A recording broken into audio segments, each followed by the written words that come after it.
Imagine standing in an Amish farmhouse kitchen before sunrise. The floor is cold through your shoes, the wood worn smooth by years of the same quiet routine. On the table, there isn't much. A sack of flour, a jar of molasses, a few potatoes still carrying traces of soil, and in many homes, the day started the same way. Oat porridge. Not because it was especially liked, but because it was dependable in a way few other foods were. Oats stored well, resisted spoilage, and could last for weeks, sometimes longer, without much loss. It asked very little, water, heat, and time, and gave just enough in return to begin the day.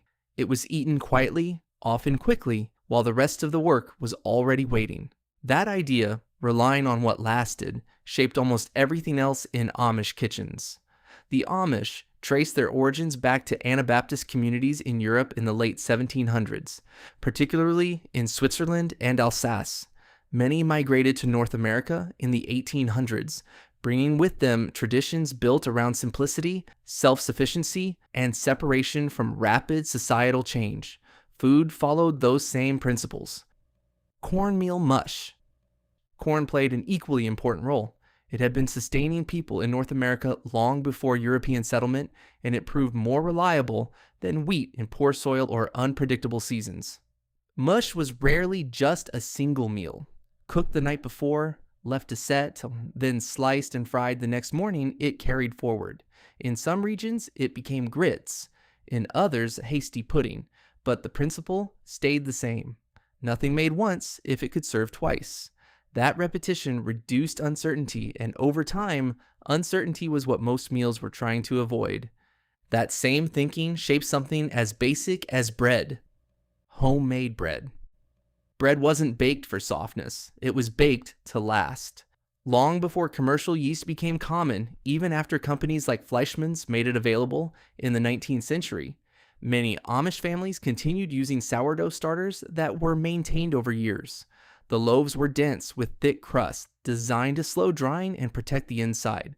A loaf that lasted was more valuable than one that tasted better, because bread wasn't just food. It was time, stored in a form you could measure. Some foods didn't need to last. Fresh eggs. Chickens were practical and consistent. Eggs were collected daily, cooked simply, often in lard, and eaten without delay. Even here, nothing was wasted. Shells were crushed and returned to the soil or feed, keeping the cycle as closed as possible. Consistency like this mattered, not because it was ideal, but because it removed one more uncertainty from the day. When it came to meat, that mindset became even more pronounced. Scrapple. In Amish and Pennsylvania Dutch traditions, very little of a slaughtered hog was discarded. Scrapple made that visible. Scraps, head meat, and tougher cuts were simmered down, combined with cornmeal or buckwheat, then set into a loaf that could be sliced and fried over time. This approach reflects older European practices brought over by German-speaking settlers, often called Pennsylvania Dutch, whose influence still shapes Amish cooking today. The goal wasn't creativity, it was completeness. And if even this wasn't enough, there wasn't something else waiting. There was only what you could make last. That realization sat quietly behind many meals, even when it wasn't spoken out loud. And when resources needed to stretch further, meals adapted. Chicken and dumplings. An older hen, no longer laying, became broth. And into that broth went dumplings made from flour, fat, and water. They expanded as they cooked, absorbing liquid, filling space, and making a small amount feed more people. What mattered wasn't the ingredient, but how far it could be extended. In many kitchens, this wasn't considered a recipe, it was a response. Over time, some foods simply became constants. Potatoes. Stored in root cellars, cool, dark, and humid, potatoes could last for months, often through an entire winter. They were boiled, fried in lard, mashed, or baked directly in embers. Even when they began to soften or sprout, they were trimmed and still used. In Amish households, potatoes weren't just common. They were dependable fallback food when other supplies became uncertain. They filled space on the table when nothing else could. Cabbage. Cabbage offered something potatoes couldn't. transformation through preservation. Whole heads could last for weeks, but more importantly, cabbage could be fermented into sauerkraut using only salt, a method with deep roots in Central and Eastern European food traditions. Among Amish families, large batches were prepared in the fall and stored in crocks, where natural fermentation preserved them through winter. It wasn't just storage. It was a planned extension of the harvest, a way of turning time itself into something usable. Beans. Dried beans represented long-term security. Once properly dried and stored, they could last a year or more without losing viability. They required time, soaking overnight, then slow cooking, but in return, they expanded significantly, turning a small quantity into a filling meal. Often cooked with bits of fatback or leftover meat, they absorbed whatever flavor was available, making even scraps meaningful. They didn't spoil quickly, they didn't demand urgency, they waited.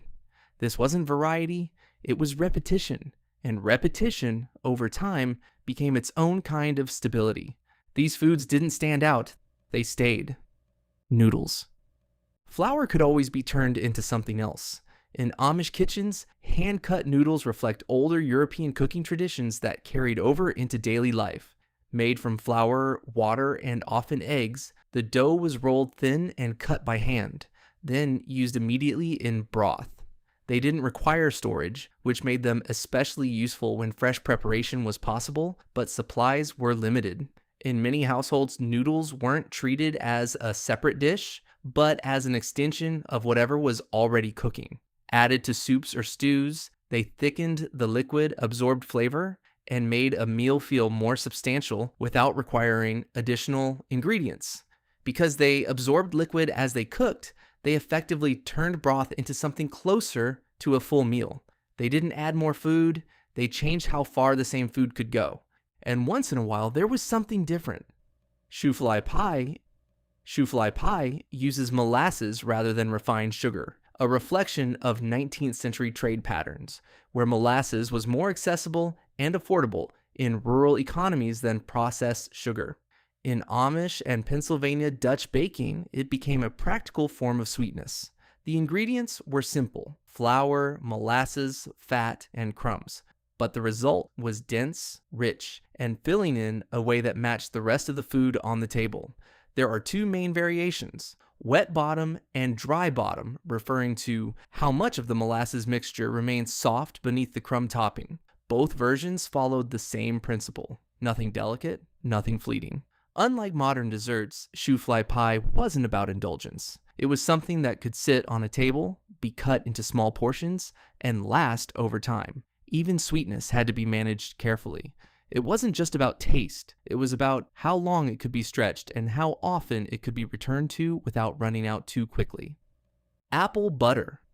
After the fall harvest, apples that couldn't be stored long term were slowly cooked down over hours, sometimes all day, into apple butter. As water evaporated, the natural sugars concentrated, creating a thick, dark preserve that could last for months without refrigeration. In Amish communities, this process often took place outdoors in large kettles, sometimes as a shared activity involving multiple families who worked together to manage the long cooking time. The process itself mattered, not just for the result, but because it allowed large harvests to be preserved quickly and collectively. Once finished, apple butter wasn't used freely. It was spread thin, rationed, and returned to over time, often paired with bread or used to add flavor where nothing else was available, because once it was used, it couldn't be replaced until the next season. Most days returned to the same few ingredients, the same methods, the same quiet calculations about how long everything needed to last, and over time, that repetition stopped feeling temporary. It became the structure itself, not something planned, but something learned, reinforced with every meal that had to stretch just a little further. Because survival doesn't arrive all at once. It builds slowly, in habits, in repetition, in small decisions that don't seem important in the moment, but shape everything over time. A little less used today, so there's enough for tomorrow. A little more water added, so it stretches just far enough. And most of the time, it came down to one question: would it last until tomorrow?